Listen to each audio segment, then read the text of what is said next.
ఏపీలో సంచలనం సృష్టించిన దేవాదాయ శాఖ అసిస్టెంట్ కమిషనర్ శాంతి కేసులో కీలక పరిణామం చోటు చేసుకుంది. ఆదాయానికి మించిన ఆస్తుల కేసులో శాంతిని అరెస్ట్ చేశారు ఏసీబీ అధికారులు. ఆమె నివాసంలో దాదాపు 10 గంటల పాటు తనిఖీలు నిర్వహించారు. ఈ సోదాల్లో భారీగా బంగారం, నగదుతో పాటు పలు కీలక ఆస్తి పత్రాలను స్వాధీనం చేసుకున్నారు. శాంతి ఇంటితో సహా 4 ప్రాంతాల్లో ఏసీబీ అధికారులు సోదాలు చేశారు. విశాఖ ఎండాడాలో రెసిడెన్షియల్ ఫ్లాట్, కుంచనపల్లిలో G+2 బిల్డింగ్ ని గుర్తించారు. 770 గ్రాముల గోల్డ్, 3 కేజీల వెండి, 1,15,000 రూపాయలను సీజ్ చేశారు. ఇక శాంతి బ్యాంక్ అకౌంట్ లో 3 లక్షల రూపాయలు ఉన్నట్లుగా గుర్తించారు ఏసీబీ అధికారులు.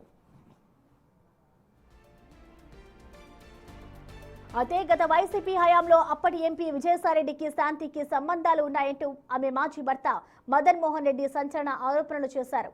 ఆయన అండతో భూదందాలు, దేవాదాయ ఆస్తుల అక్రమ బదిలీలు పాల్పడినట్లుగా పేర్కొన్నారు. వీటిపై కూటమి ప్రభుత్వం అధికారంలోకి వచ్చిన తర్వాత విచారణ చేపట్టింది. ముఖ్యంగా విశాఖలోని 100 కోట్ల విలువైన భూములను ఆమె అక్రమంగా మళ్లించారని ఆమె భర్త మదన్ మోహన్ స్వయంగా మంత్రి నారా లోకేష్ కు ఫిర్యాదు చేయడం అప్పట్లో సంచలనం సృష్టించింది. తన బిడ్డకు విజయసాయిరెడ్డే తండ్రి అంటూ ఆయన ఆరోపణలు చేశారు.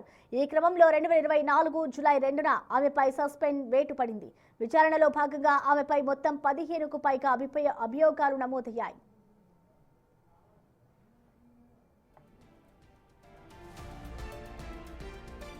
శాంతిపై సస్పెన్షన్ వేటు వేసి ఏడాది దాటినా ప్రభుత్వం తదుపరి చర్యలు తీసుకోకపోవడంతో ఆమె ఏపీ హైకోర్టును, ఎస్టీ కమిషన్ను ఆశ్రయించారు.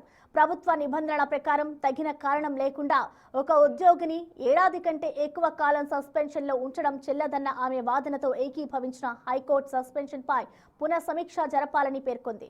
ఈ ఏడాది ఫిబ్రవరిలో హైకోర్టు, ఎస్టీ కమిషన్ జారీ చేసిన ఆదేశాల మేరకు సస్పెన్షన్ ఎత్తివేసి ఆమెను తిరిగి విధుల్లోకి తీసుకోవాలని ప్రభుత్వం నిర్ణయించింది.